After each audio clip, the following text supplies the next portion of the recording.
In hier ons sportnuus gaan ons na die cricketveld. Dit is die 50 balbeurt vroue wêreldbeker wat tans plaasvind in Indië en Sri Lanka.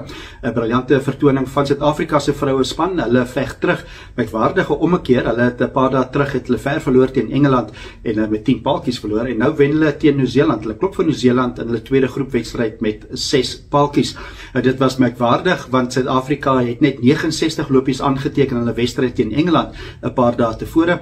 Maar hierdie keer is dit Suid-Afrika wat baie beter gevaar het. Dit is Nieu-Seeland wat die lood gewen het. Hulle het besluit om eerste te kolf. Hulle het 231 lopies aangeteken almal uit in 47.5 balbeurte. Dus Suid-Afrika wat goed kolf. Hulle maak die lopies 234 vir die verlies van 4 en dit is in die 40.5 balbeurte.